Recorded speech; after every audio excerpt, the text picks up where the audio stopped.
एक बार परमात्मा का स्मरण। ओ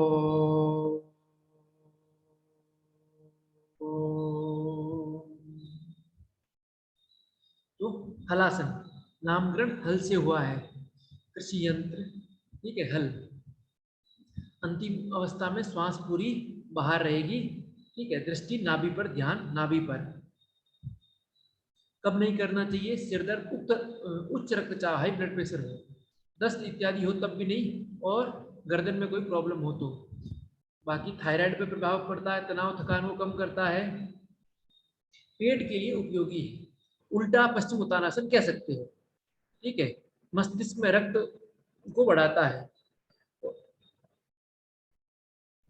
अब चक्रासन, चक्रासन ऊर्ध्व धनुरासन, ठीक है। चक्र अर्थात गोलाकार कोई पहिया, तो चक्र के समान शरीर की स्थिति चक्रासन है। रीढ़ की हड्डी फेफड़ों में लचीलापन लाता है, हाथ पैर की मांसपेशियां मजबूत करता है, ठीक है। आवश्यक चर्बी को घटाता है, आवश्यक चर्बी को घटाता है। हृदय रोगियों को नहीं करना चाहिए, गर्भावस्था, बाकी सब पता ही है। अब सर्वांग आसन लगभग विपरीत करणीय आसन ही है, शास्त्रों में विपरीत करणी का वर्णन है, सर्वांग आसन का वर्णन नहीं है, ठीक है ना।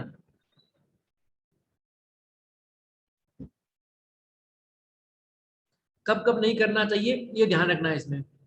हाई ब्लड प्रेशर हो तब नहीं करना चाहिए, सर में अधिक दर्द हो तब नहीं करना चाहिए, ठीक है। और गले संबंधी विकार हो तब नहीं करना चाहिए, बाकी ये कर सकते हैं। लाभ क्या है? थायराइड, पिट्यूटरी ग्लैंड में, ठीक है, अस्थमा में, झुर्रियां इत्यादि में लाभदायक है। अब मत्स्यासन, ये उल्टा मतलब उसका काउंटर पोज है किसका? सर्वांगासन का, ठीक है। पद्मासन में बैठकर जो फोरे, जो अपना अग्र मस्तिष्क है वो जमीन पर लगाना है, मध्य मस्तिष्क है वो जमीन पर लगाना है। मछली की आकृति होने का मत्स्यासन कहलाता है, मत्स्यासन कहलाता है। श्वसन संबंधी विकारों में काम आता है, चूंकि फेफड़ों को ऊपर की ओर उठाता है।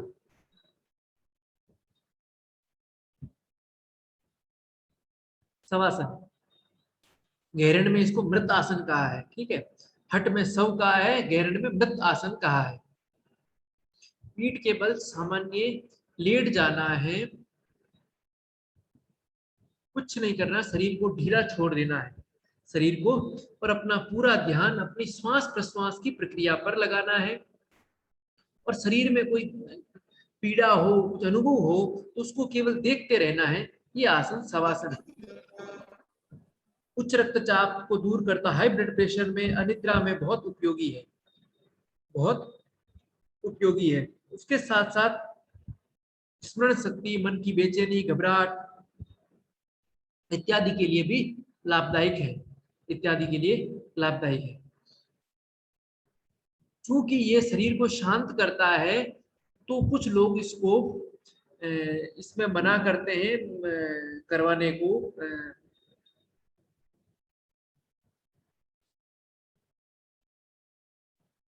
डिप्रेशन में, ठीक है। इसको ध्यान रखना है, क्योंकि ये शरीर को सक्रियता कम करता है, शरीर की सक्रियता को कम करता है, इसलिए कुछ लोग कहते हैं इसको नहीं करवाना चाहिए।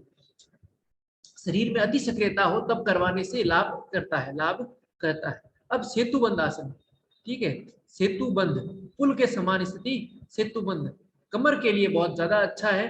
रीढ़ की हड्डी को लचीलापन, छाती, गर्दन, रीढ़, इनमें खिंचाव बढ़ाता है, इनकी कार्य क्षमता बढ़ाती है, ठीक है।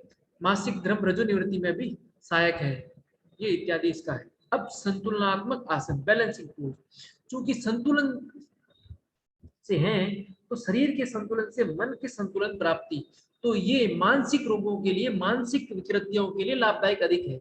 वृक्ष आसन, पेड़ के समान खड़ा रहना, बिना हिले डुले एक इस तने के समान खड़ा हो जाना वृक्ष आसन है, ठीक है।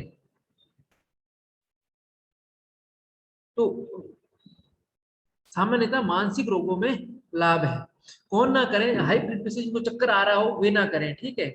अधिक सर दर्द है, गिरने का डर रह सकता है, वे नहीं करें। बाकी जिसके घुटने में प्रॉब्लम अधिक हो तो एक पैर खड़े रहने में अधिक प्रभाव पड़ जाएगा तो उनको नहीं करें, बाकी सब कर सकते हैं। और मानसिक एकाग्रता और कार्य क्षमता में लाभ मिलता है। दूसरा गरुड़ आसन, गरुड़ पंछी होता है तो उस पंछी के समान आकृति, ठीक है। गरुड़ आसन भगवान विष्णु का वाहन माना जाता है और संसार में सबसे वेगवान पक्षी माना जाता है, वेगवान पक्षी माना जाता है। तो एक पैर को दूसरे पैर से लपेट ले, एक हाथ को दूसरे हाथ से लपेट ले, ठीक है। पैरों और हाथों की मांसपेशियां मजबूत होती है, ठीक है, और शारीरिक स्तर और मानसिक संतुलन बढ़ाता है। टिटिप आसन,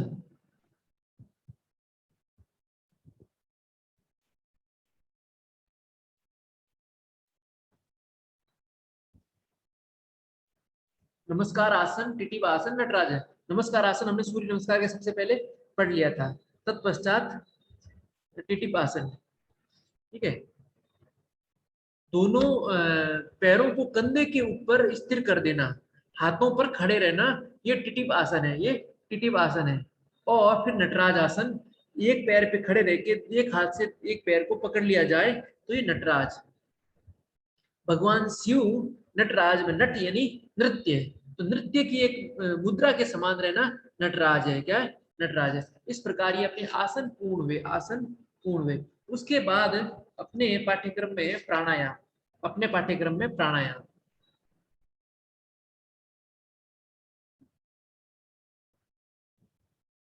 तो ब्रीथ अवेयरनेस, ब्रीथ अवेयरनेस के अंतर्गत श्वास जागृति यथा श्वास प्रश्वास के प्रति जागरण, श्वास प्रश्वास के प्रति जागृति।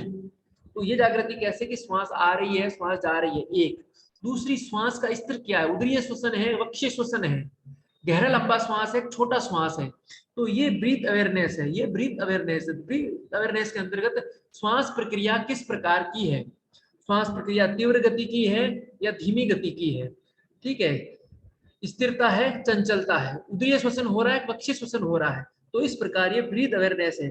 तत्पश्चात सेक्शनल ब्रीदिंग, सेक्शनल ब्रीदिंग यानी खंड खंड श्वास, अर्थात पहले वक्षीय, फिर उदरीय, नाभि, पूरे शरीर तक। तो ये वक्षीय श्वसन, उदरीय श्वसन इस सेक्शनल में आ जाता है।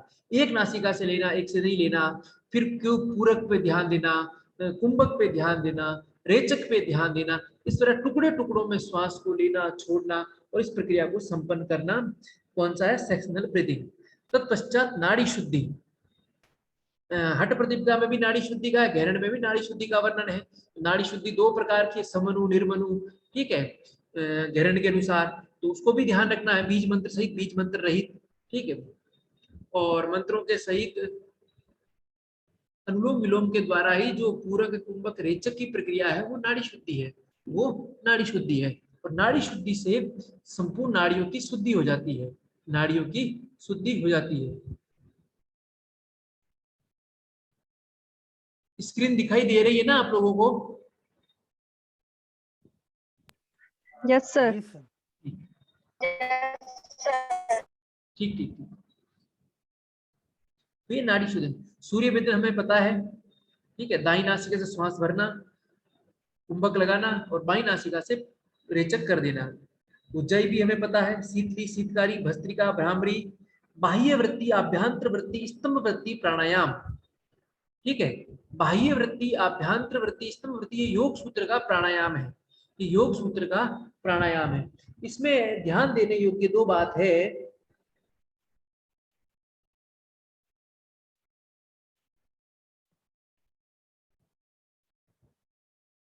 कि बाह्य वृत्ति, स्तंभ वृत्ति और आभ्यंतर वृत्ति।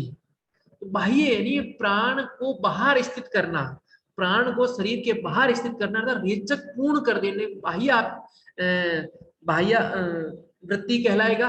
आभ्यंतर अर्थात पूर्ण पूरक करने के बाद श्वास का भीतर होना आभ्यंतर वृत्ति है। और प्राण का ठहरना, यदा बाहर हो या अंदर हो, प्राण जब ठहरा हुआ है वह अवस्था क्या कहलाएगी? स्तंभ वृत्ति प्राणायाम। तो ये बाह्य वृत्ति, आभ्यंतर स्तंभ वृत्ति प्राणायाम है। पूर्ण रूप से प्राण का शरीर से बाहर चले जाना बाह्य वृत्ति है, पूर्ण रूप से प्राण का भीतर आ जाना आभ्यंतर वृत्ति है, और प्राण का स्थिर हो जाना चाहे बाहर या अंदर, ठीक है, वो स्तंभ वृत्ति है, वो स्तंभ वृत्ति है, वह स्तंभ वृत्ति है। इस प्रकार ये अपना प्राणायाम हुआ। अब प्रैक्टिस लीडिंग टू मेडिटेशन, ठीक है। ध्यान के लिए अभ्यास, ध्यान के श्रेष्ठ अभ्यास। अपने पाठ्यक्रम में है प्रणव सोहम जप, योग निद्रा, अंतर्मौन, अजपा जप, श्वास ध्यान, ओम ध्यान, विपश्यना ध्यान और प्रेक्षा ध्यान। और प्रेक्षा ध्यान ये इतना अपने पाठ्यक्रम में है, ठीक है। ध्यान हमने कल पढ़ा था, मन को संतुलित करने का, मन को एकाग्र करने का, मन को शांत करने की प्रक्रिया है, ठीक है।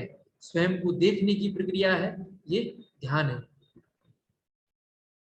ध्यान मस्तिष्क को प्रभावित करता है और हमने पढ़ा था परानुकंपी तंत्रिका तंत्र की ओर झुकाव लाता है। तो हमारे यहाँ दो है, ठीक है, सिंपैथेटिक नर्वस सिस्टम, पैरासिम्पैथेटिक। तो पैरासिम्पैथिक नर्वस सिस्टम की ओर शरीर को झुकाता है, ठीक है। संवेदी जो है अनुकंपी तंत्रिका तंत्र है, उसको ये शांत करता है, शांत करता है अर्थात परानुकंपी को सक्रिय करता है, परानुकंपी को सक्रिय करता है। सेरिब्रम चेतना का केंद्र है, सेरिब्रम और मंडल ऑब्लिंगुटा, इन तीनों को ये प्रभावित करता है, इन तीनों को ये प्रभावित करता है। अब ओम और सोहम जप। ओम का जप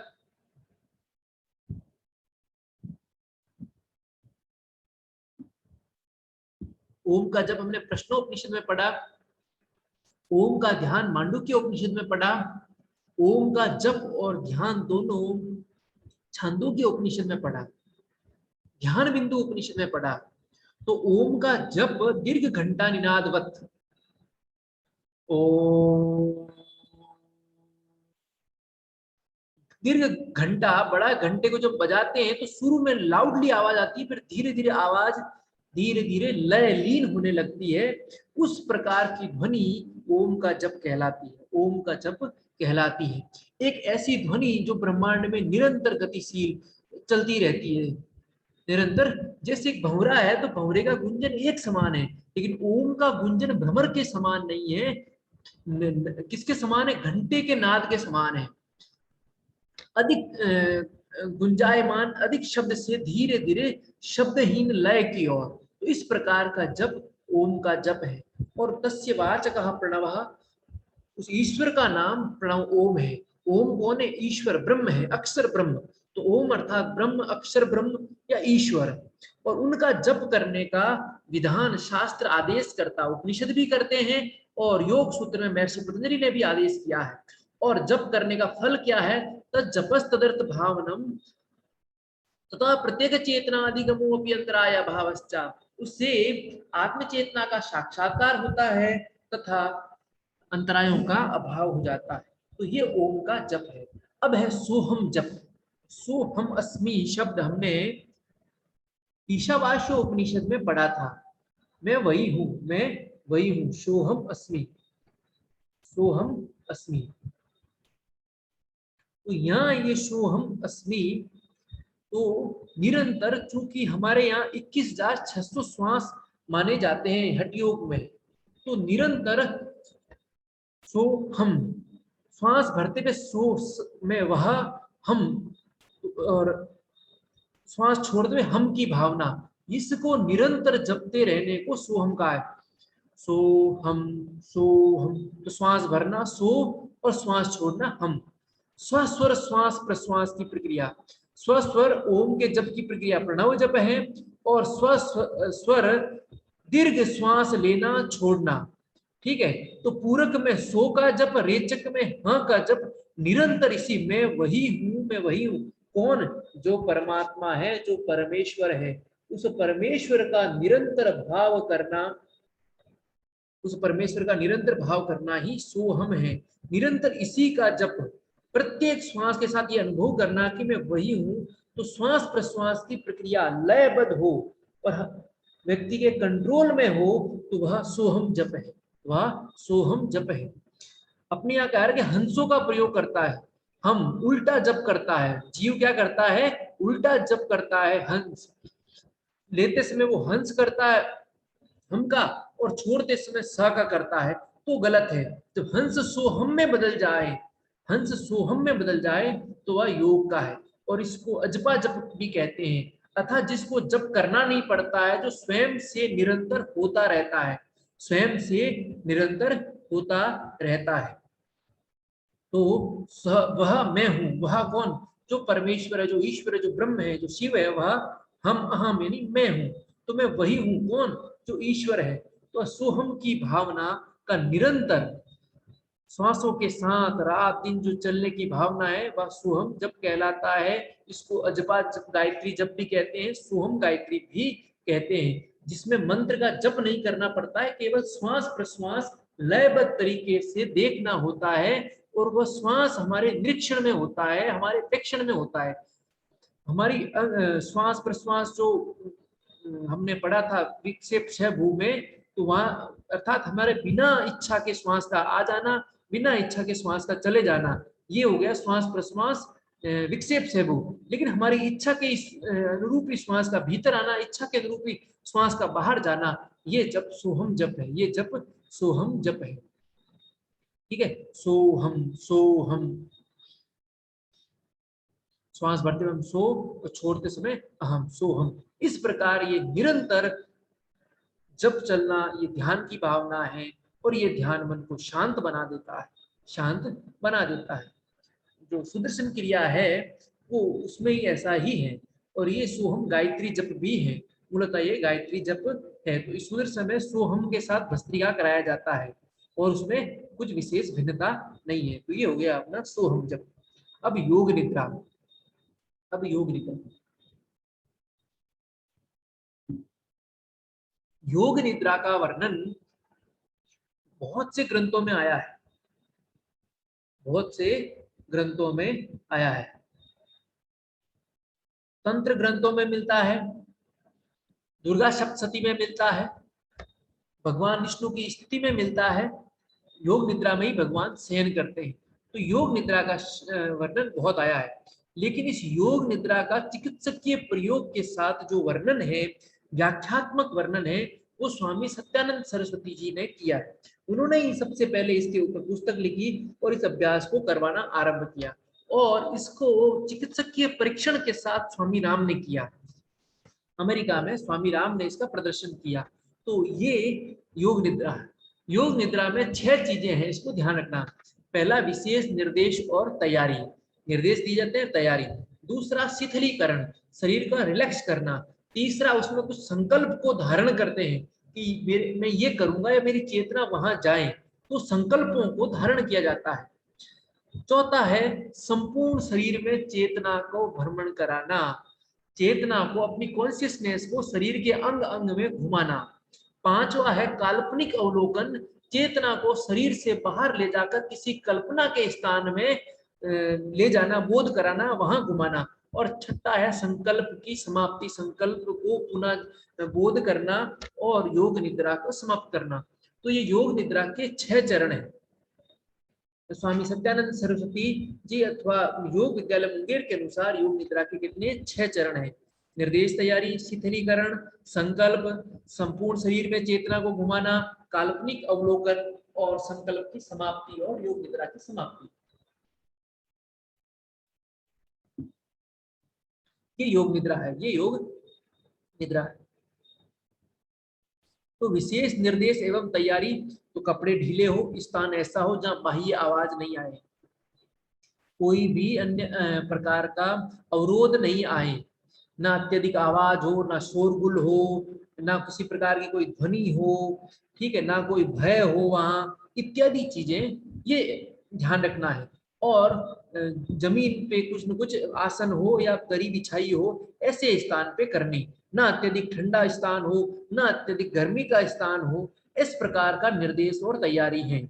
ठीक है, तत्पश्चात शिथिलीकरण, तो शरीर को शवासन या मृत आसन में ले जाते हैं और शरीर के अंगों अंगों को शिथिल करते हैं। क्या करते हैं? शिथिल, प्रत्येक शरीर अंगों को ढीला कर देते हैं, ढीला कर देते हैं। तो शरीर का शिथिलीकरण की यह प्रक्रिया है, शिथिलीकरण की यह प्रक्रिया है।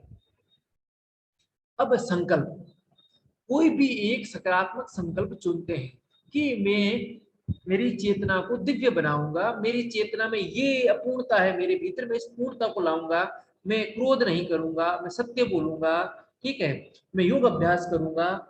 जो भी अच्छा संकल्प हम अपनी चेतना को जहाँ विकसित करना चाहते हैं, ऐसा कोई श्रेष्ठ संकल्प लिया जाता है और उसको मन ही मन दोहराया जाता है, मन दोहराया जाता है।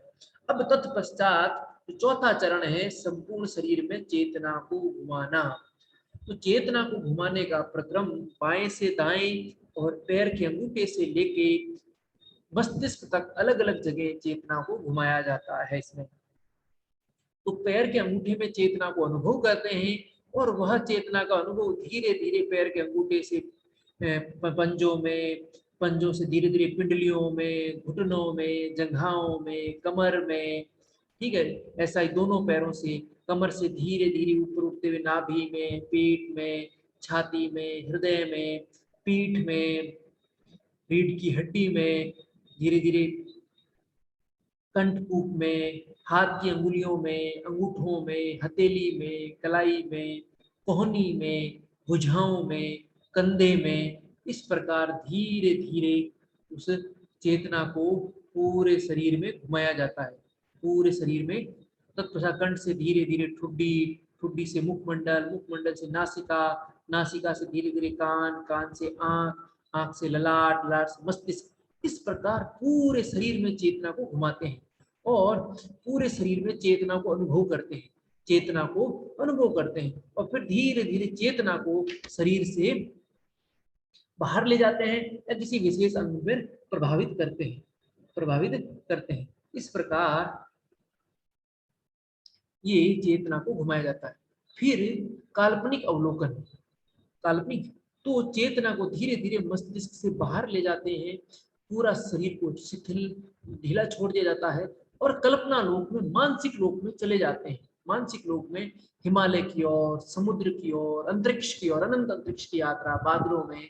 इस प्रकार जहां हमारा मन अच्छा लगे, जिस ईश्वर में रुचि हो, जो ईश्वर इष्ट हो, उनके श्री चरणों से लेके, प्रकृति से लेके, ऐसे मानस लोक में चले जाते हैं जहां चेतना का विकास हो, जहां चेतना उच्चतर स्तर में जाए, वह मानसिक अवलोकन है।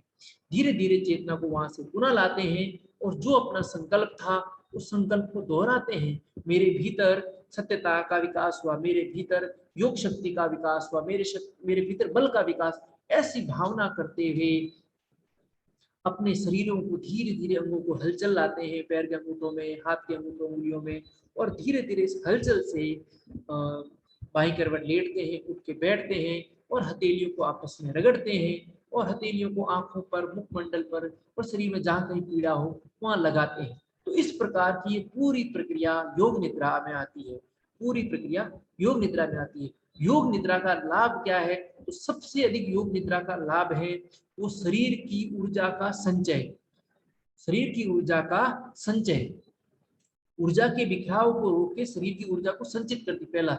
दूसरा, नई ऊर्जा, नई चेतना का निर्माण करती है, ठीक है, सजगता के साथ नहीं। फिर शरीर के अंगों में कोई भी डिफेक्ट हो, कोई कमी हो, उसको कमी दूर करने का कार्य करती है। अत्यधिक उद्विग्नता हो, हाई ब्लड प्रेशर हो, अत्यधिक चिंता तनाव हो, उनको दूर करती है, उनको दूर करती है। कुछ लोग इसको डिप्रेशन में मना करते हैं, लेकिन मेरा अनुभव इसमें अच्छा कि डिप्रेशन में भी बहुत लाभकारी है, क्योंकि डिप्रेशन में चेतना निम्नगामी होती है, ये चेतना को ऊर्ध्वगामी बनाती है, बनाती है। इस प्रकार ये योग निद्रा अपना पूर्ण हुआ, योग निद्रा पूर्ण हुआ। अब है अंतर्मौन, अब है अंतर्मौन, ठीक है, योग निद्रा पूरी हो गई। अंतर्मौन, जब मन को भीतर से शांत और स्थिर कर देते हैं, वह अंतर्मौन कहलाता है, वह अंतर्मौन कहलाता है, अंतर्मौन कहलाता है। जब हम मौन की अवस्था में होते हैं, एक मौन है बाहर से शब्द नहीं बोलना, बाहर से शब्द नहीं बोलना है, वो सामान्य मौन है। लेकिन लिखते रहना, दूसरों को देखते रहना, दूसरी क्रियाओं पर ध्यान देना, तो ये अंतर मौन नहीं है, ये बाह्य मौन है, केवल मुख का मौन है। जब ये बाह्य मौन धीरे धीरे अंतर मौन की जगह मन शांत और स्थिर हो जाता है, मन जो है वो एकाग्र हो जाता है किसी विचार पर, ठीक है। जब एकाग्र हो जाता है तो जो भटकता है उसका भटकाव कम हो जाता है, भटकाव इधर उधर, मन का भटकना, तो अंतर मौन नहीं है, तो मन का भटकना जब बंद हो जाए तब ये अंतर मौन है, तब अंतर मौन है। और इस अवस्था में मन शांत हो जाता है, मन के भीतर एक शांति आ जाती है। तो मन की शांति को, मन की स्थिरता को अंतर मौन कहते हैं। मन की स्थिरता को क्या कहते हैं? अंतर मौन कहते हैं। और इस अंतर मौन से क्या है कि सजगता बढ़ती है, किसके प्रति? हमारे मन के प्रति, हमारी चेतना के प्रति, चित्त के प्रति सजगता बढ़ती है, ठीक है। हम अपनी चेतना को पहचान पाते हैं, हम अपना ध्यान चेतना की ओर ले जाते हैं। तो ये कार्य इसका है, ये कार्य अंतर्मौन का है। इस अंतर्मौन की कई सारी स्थितियां हैं। तो पहली अवस्था है वह है इंद्रिय अनुभूतियों के प्रति सजगता। इंद्रिय की अनुभूतियों के प्रति सजगता। आंख ने कुछ अनुभूति की, वो सजग रहे। कान कुछ सुन रहा है, उसकी प्रति सजगता है। त्वचा में कुछ स्पर्श हो रहा है, उसके प्रति सजगता है। तो ये सजगता इंद्रिय अनुभूति के प्रति सजगता। दूसरा है विचार प्रक्रिया के प्रति सजगता। किस प्रकार का विचार आ रहा है, उस विचार के प्रति हम सजग है, जागरूक हैं कि ये विचार आ रहा है, ये विचार आ रहा है। फिर तीसरी अवस्था है विचार और प्रतिकृतियों का चुनाव।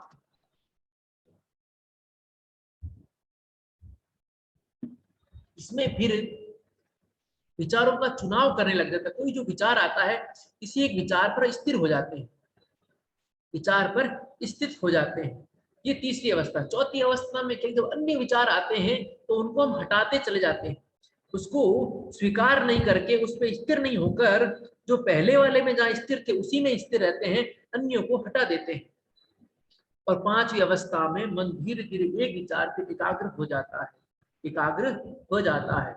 और छठी अवस्था धीरे धीरे विचार शून्य हो जाता है। जब एकाग्र होता है तो ध्यान किसी एक विशेष वस्तु में लग जाता है और वह विचार शून्य की निरवता की स्थिति आ जाती है।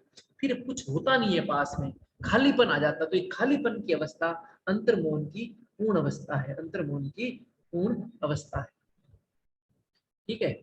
ये अंतर्मौन कभी भी कर सकते हैं। और इसका लाभ क्या है? तो इसका लाभ जो है वो ध्यान की स्थिति को प्राप्त करना है। इसका जो मूल उद्देश्य है वो ध्यान को प्राप्त करना है और शक्ति संचय। योग निद्रा में जिस प्रकार शक्ति, तो ये भी शक्ति संचय करता है। क्योंकि अनर्गल विचार, अनर्गल इंद्रियों के प्रभाव इधर उधर जाने से शक्ति खर्च होती है, तो हम अपनी आंतरिक शक्ति का विकास करते हैं, आंतरिक शक्ति का। तो ये लगभग अंतर्मौन विपश्यना ध्यान के लगभग बराबर का है, ठीक है। लेकिन विपश्यना में कोई आसन विशेष नहीं, उसमें अलग अलग प्रकार से है, लेकिन ये ध्यानात्मक स्थिति में बैठकर करने योग्य है, ध्यानात्मक स्थिति में बैठकर करने योग्य है। इस प्रकार ये अंतर्मौन हुआ। और अजपा जब इसके बाद है वो हम पढ़ चुके हैं। निरंतर वो सुहम की स्थिति निरंतर चलती रहे, श्वास प्रश्वास की प्रक्रिया निरंतर चली रहे, मंत्र जप निरंतर चलता रहे, उसके लिए कोई प्रयत्न ना किया जाए, वह अजपा जप है, वह अजपा जप है। अजपा जप में क्या होता है? जिसमें मंत्र निरंतर चलता रहे, श्वास प्रश्वास की क्रिया के साथ हमारी मंत्र की भावना निरंतर चलती रहे, यह प्रक्रिया अजपा जप है, यह प्रक्रिया अजपा जप है। इस प्रकार ये अपना इतने अभ्यास पूरे हुए।